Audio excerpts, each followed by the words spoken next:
Welcome to Step Into the Pivot.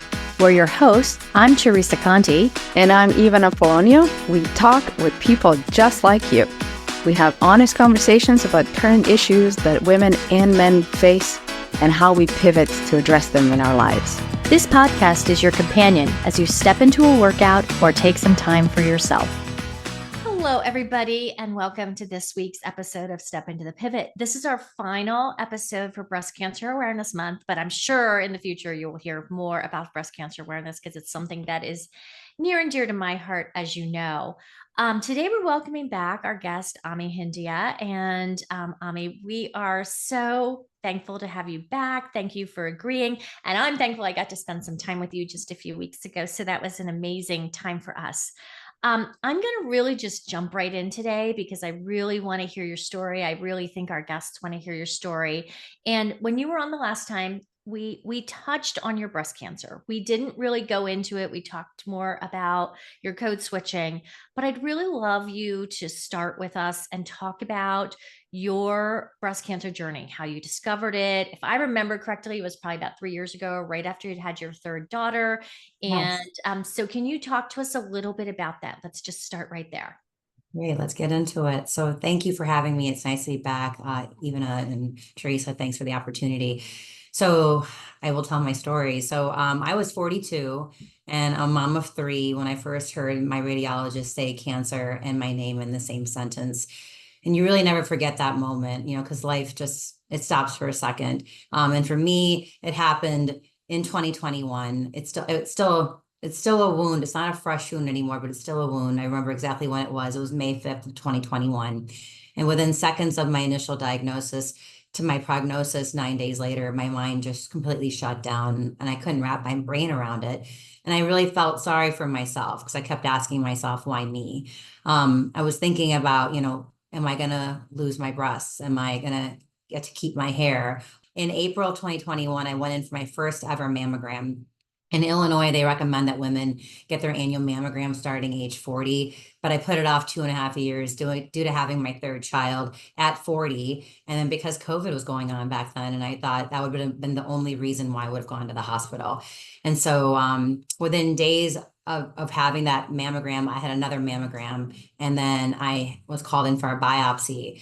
And that's when things got real because I didn't realize what a biopsy was. And that whole process is very invasive. And again, this was during COVID. And so I couldn't have my husband or anyone come with me. And so that was a very lonely moment when they went through that process. And then on May 5th, of 2021, I experienced my heart sink when I got that call that I had cancer. It was stage 0 breast cancer. Nobody in my family had any kind of cancer. Luckily, it was caught early. But at that point in time, I had so many questions, right? And so many tears. And I felt like every day was an eternity before I met my oncologist who really held my fate. I had my lumpectomy on June 15th. And a few days later, I got the call from my doctor following my pathology report stating that my cancer was officially out of my body. And so it was definitely the first time I was able to sigh because I had a sense of relief. But I share my story not for pity or for sympathy, but really to say, please get checked early. Even if there's no cancer history in your family, get checked. I would say the earlier the better, because I heard it all the time. And I myself discounted the notion and waited because, I didn't have cancer in my family. And there's a reason why that message is out there. If you get checked and nothing is there, that is just so wonderful. But if you get checked and there is something, I hope that you can also get it caught early like me and get it out because no one is immune to getting cancer, unfortunately. And I love that you say that. And we did an episode earlier this month about awareness, right? Which is one of my big things. And I love that you say that. And I love, for those of you who are watching us on YouTube, we are all wearing pink, and pink is the color of this month. And pink is the color that is out there to raise awareness and ask women to get mammograms. So those kind of things. Yep. The stat still exists that 1 in 8 women, Yep. 1 in 8 American women and will end up with this disease, and about 40,000 pass away from it every year, which is unfortunate stats. And it just makes it so real that it's very much more common than we realized. Definitely. That's how I found out that you were on this path as well. We were Mhm. sitting at a table together and at an event. There was a conversation going on with a group of women. I already at that point knew that Teresa is someone who is, on the breast cancer journey, an advocate and an awareness bringer. And there you were sitting right next to her. And then I mean, I wouldn't say that you casually mentioned it because there isn't anything casual about this, really. I mean, there is a depth to it, a weight to it, but you mentioned it sort of in passing. And it was like, you sort of like slipped it in there into our conversation. It was very meaningful. But if I didn't want to hear what you were really saying, I could have kind of tuned it out. So it was, it really took some wait. Oh my gosh, Ami as well. So like I remember my own awakening to the idea that like there's not a lot of us around this table and too many of us have had it. What the Yeah. heck? So thank you for bringing up some of these numbers so that we can really, be with the reality of how prevalent it is these days. And I'd love to invite you to say a few words about this idea of, sharing and awakening to your own like this is happening, and then what does this mean for me internally? And then when do I talk about it? When do I not talk about it? When do I make other people aware? But connect that, please, with some of your, your inner awakenings to the shifts that were taking place. Yeah, absolutely. It was definitely an aha moment. I think everyone that probably that term is used too much, but for me, I genuinely didn't know what that meant until I went through this, just to put my life in perspective on the things that I've done prioritizing my life, right? Like knowing what matters and what doesn't. I feel like the small stuff is what I tended to like just wait, just my life weighed on a lot of things that I guess in general didn't matter, but in the moment I thought it did. And then it gives you such clarity when you go through something like this and realize like, the bigger thing is, I realized when I turned 40, health was never a concern to me till I turned 40, right? And like really 42 in my case, 'cause that's when I found out that I had cancer. You don't really think about health or take it too seriously in your 20s and 30s. And then when you're 40s, it hits you like a ton of bricks because you do hear a lot of your friends with different medical ailments that happen, and cancer is certainly one of those things that happens. So it definitely put my life in more of a priority check. Because that for a split second, for those 9 days where I didn't know what stage my cancer was, my life did go through, pass by my eyes in terms of like, well, I'd be there for my kids, like, will my kids get this? Like all the things that you think about. And so I always make the comment to people that I work with that while we do things that are important in this industry, we don't cure cancer. And I say that more often now because I went through it myself. It's like a reality check to keep myself on pace to realize where the priorities still lie versus the small stuff that you don't sweat. And you talked like about professionally, right? Like that you'll now say that. But can you talk a little bit about from a personal standpoint, from your personal life, what you think you've shifted personally now that you've undergone this journey, right? Like what has changed? Has anything changed? I'm sure it has. And you and I have talked about this. So can you talk a little bit about that to our listeners? Yeah, I think I'm the person that in my career, if I am told to run, I run and I run hard. And it's at the detriment of my kids sometimes because my job is pretty demanding. And so from that perspective, like priority shifting means being present. And I know it's easier said than done, but I try so hard. And I'm not saying I have it perfect even today, 4 years, 3, 4 years later, but trying to be present for my kids that I know are growing about before my eyes and realizing that there was a 9 day moment where I thought I wasn't going to be there for them. Right. And so that was probably the biggest awakening for me is being there for my kids and realizing that I have moments that will fleet, and that I need to be present more. Like I can put the phone down. I don't have to be in an email. Those things can wait. It's my kids and the laughter you hear outside that I strive to be present and be part of because those moments won't last forever. So that I think is probably the biggest personal awakening that I had was realizing I have 3 girls, girls that I hope never have to go through this, but certainly as a mom, want them to know that I've always been there for them and want them to know that mom was present in the moment and was part of their little and big moments and the things I sweat before, the things that can wait till tomorrow. One of the things I know about kids is that they are definitely learning so much from us, the things that we tell them about, and also the things that we don't tell them about, but that we do. or don't do for ourselves. They watch, even when they don't know that they're absorbing, they are, picking up habits. And you as a mom, taking care of yourself in this situation is also something that your girls are looking at and paying attention to. Yeah, I think Anything that comes up, yeah, around yeah, I that. think there's anxiety that I have sometimes in my life, right? Just because of my everyday like things with that I do in my role. And like I feel like they pick it up in their own way. They carry anxiety. And it's not something I want to see at 9 years old, because I have 9-year-old twins and a 5-year-old. They carry anxiety, but they shouldn't have to carry anxiety at such a young age. But you're right, they do mimic what we do. And so trying to be the role model that I am for them, what kind of person would I be if I didn't make time for myself, and them see that, why that's important. And for me, it's been through making time for myself, just taking care, self-care, right? We always talk about that, but it's also social outlets. Like I think it's okay sometimes to say, as women, I know we think about like, oh, well, my kids are a priority. They are, but I need my social outlets. I need my friends to like make me feel like, like I can, they're a priority for me. Like I want to be able to step away from the things that do stress me out. And my friends, I think, are also an outlet for me, because kids are stressful too, right? So I have made more people in my life a priority. I think the people for me that I've made a priority were the people that invested in me when I didn't think anybody would step up. And that's something I might on pivoting to something different here, but it's worth mentioning. When I got cancer, I told my friends, and I thought, yeah, of course they'll be there for me, but it was the way they stepped up. And some people that were friends, but not the friends that were like my circle of trust, if you will, and people that stepped up that were just friends, but not the closest friends, are now some of my closest friends today, because I didn't expect the amount of people that would step up and want to be there for me in my time of need. I almost thought it wasn't something I was worthy of, to be honest with you. And the more folks that stepped up, they are truly part of my inner circle today. Because when times are tough, and that was my toughest time, the people that rose above were the ones that are still going to be in my life 10, 20 years from now. So that's another, like, I guess you said awakening. It wasn't just from my parental aspect, but it's also my social network, and realizing how many, I guess, genuine friends I had, and people that I didn't get probably invest in, but prior to the cancer, that invested in me, that now I've doubled down on, because they doubled down on me in a time of need.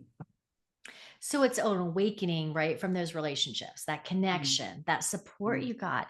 And honestly, that's an amazing piece of the story. I mean, I'm really happy you shared that, right? Because we can all be there for somebody.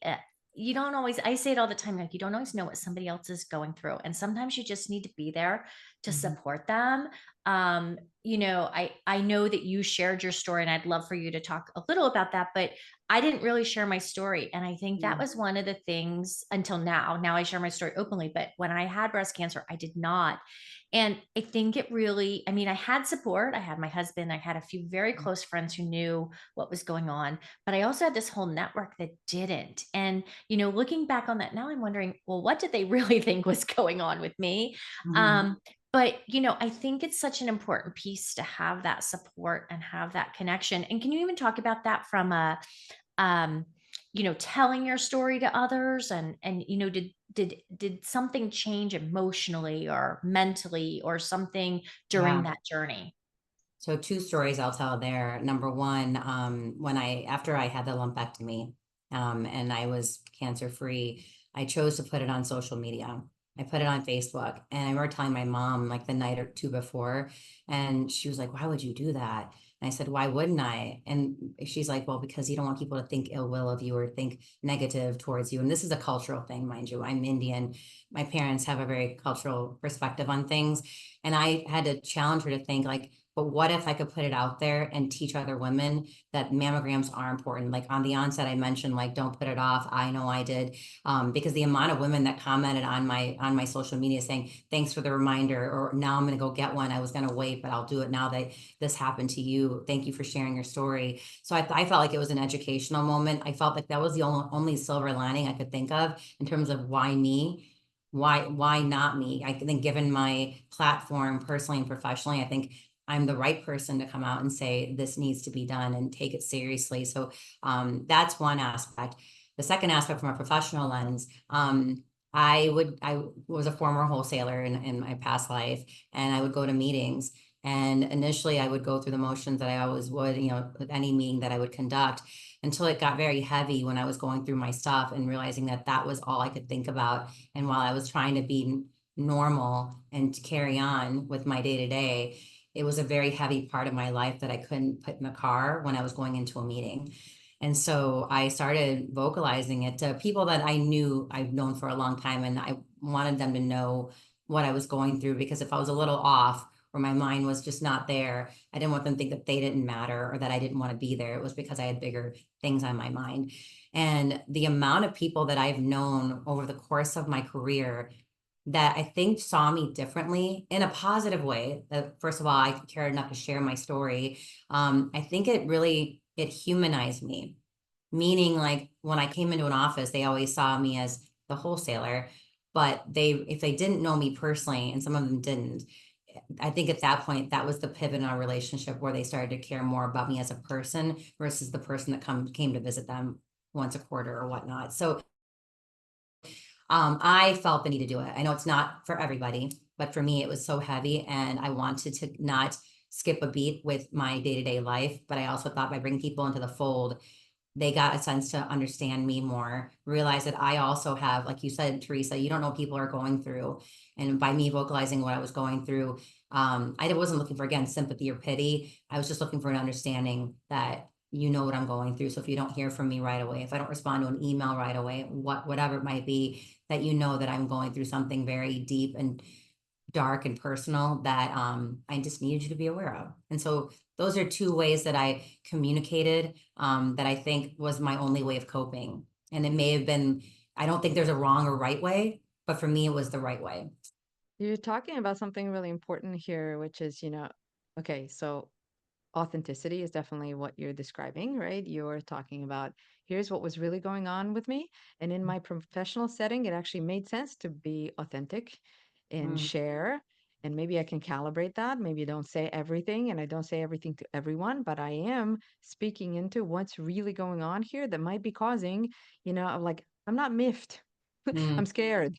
I'm not mhm. irritated. I am pressed for time because I have an appointment coming up. So Exactly. clarifying that, what I think that does, especially in the financial services environment, we're still dealing with the culture of mistrust for a variety of big reasons that have been longstanding.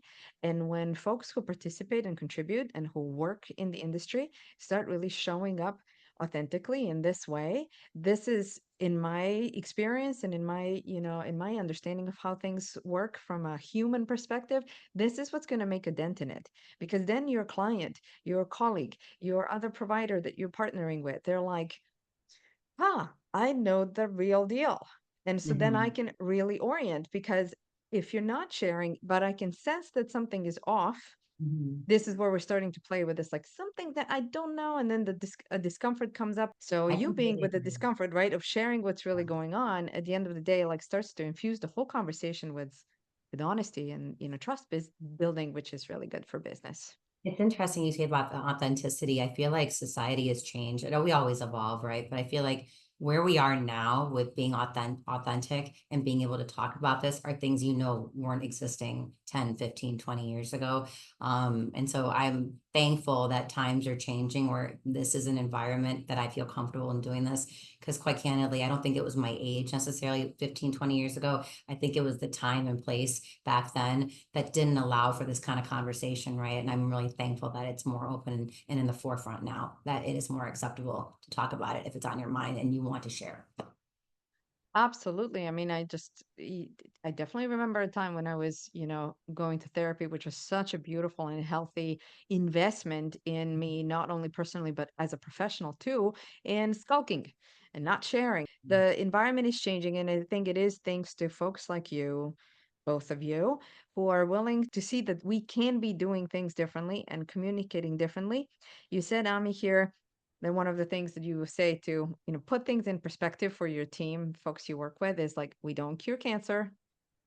We don't cure cancer. And I'm hearing you here expanding that with this conversation with the following statements. We don't cure cancer. However, we work with people who may be Mm, going through it, who may be dealing with cancer, who may be caring after a loved one who is dealing with it. And that, I think, is an important awareness and awakening for, the whole world of business to really wake up to. Well said. Absolutely. I couldn't agree more. So let's end today by talking just really quickly, Ami. So are there any, moments from this experience that continue to guide you every single day, right? How, it's our question on how does this pivot a step forward, but I'd love to hear you talk about, how you keep this in your life. I mean, you don't have it in your life anymore, which is amazing, but what from that did you learn or did you get from that you continue to use in your everyday life? Great question. And I literally have a sticky note on my computer that gives me 3 words that I've taken away from my experience that I remind myself daily, because it's sitting here on my monitor. It's lead with empathy, because you don't know what people are going through. It may not be cancer, it might be other personal stuff, but like I took a leadership role just shy of 3 years ago, and still trying to figure out what my leadership journey looks like and what kind of leader I want to be. But I knew day one that I wanted to lead with empathy, because like I said, I told my team, like what we do outside of what we do here is more important. I want to know who you are as people. I want to know your spouses. I want to know what your passions are. I want to know what makes you smile and makes you wake up in the morning, because those are the things that I feel like when days are good, it's great, we're productive, but there are going to be days where we're down and productivity isn't happening. And I want to know, if I lead with empathy, I want to be able to understand the struggles of my individual colleagues, and not just even on my team, but broadly speaking, I want to know what you're dealing with. If you feel so comfortable and safe and trusting me with your information, so that I can help you navigate a hard time in whichever way I can, given the role that I'm in or the role that I play in your life. So yes, lead with empathy, because that's what I was looking for. I think when I was searching for it. I mean, I was putting it on my story out there. Again, I didn't want pity or sympathy, but I want people to at least feel like, wow, that's heavy. And so I, in turn, want to be that person for someone that's going through a tough time. So lead with empathy is what I deal with, or what I have in my mind every day that I choose to put forward. Amazing. I love that. And business, I've said it for years, business is all about relationships and the relationships you have, right? That's what makes you authentic. That's what makes you a good partner. And I love lead with empathy. I think it's a great way to end this episode. So thank you, Ami, again for coming back, for sharing more of your story. I'm going to reiterate one thing before I let Ivana close us out. Ami mentioned it earlier that mammograms save lives, and she's an example. I'm an example. Andrea Anita, who's been on this podcast and did a special episode for us, is an example. And I know that there's others out there. So if you haven't had one, please go get one. I think our guest Nadine also said the same thing. And with that, I really want to thank both of you together, being so, real and authentic and passionate about the cause, and finding this really awesome, awesome way to talk about it with, inspiration and courage and consciousness. Ami, when you say lead with empathy, that is, like, I would say, one of the key tenets of conscious leadership. And it is just an honor to be here with both of you and mark this important month together. Yes. So thank you to all of our listeners and all of the folks who follow. Please spread the word here. This is, something we'll continue to. This is important beyond October. That's what I'm trying to say. But here this month in particular, share the information that you heard, like us, ping us, share with us your story. And if you have a pivot, step into it. Thank you so much for joining us on this episode of Step Into the Pivot. We hope you found inspiration and valuable insights from our conversation. Remember, life is a series of pivots, and it's in those moments of change that we truly grow. If you enjoyed today's episode and want to stay connected, make sure to check out our websites. You'll find additional resources, behind-the-scenes content, and more details about our incredible guests. We love hearing from listeners, so reach out with your thoughts, questions, or your own pivot stories. To keep the conversation going, be sure to follow us on social media. We're on LinkedIn and Instagram, where we share updates, quotes, and engage with our amazing community. If you haven't already, please subscribe, rate, and leave a review. Your feedback makes a difference and it helps us bring you meaningful conversations. We're signing off, reminding you that every pivot is a step forward. Take care, and we'll catch you on the next episode of Step into the Pivot.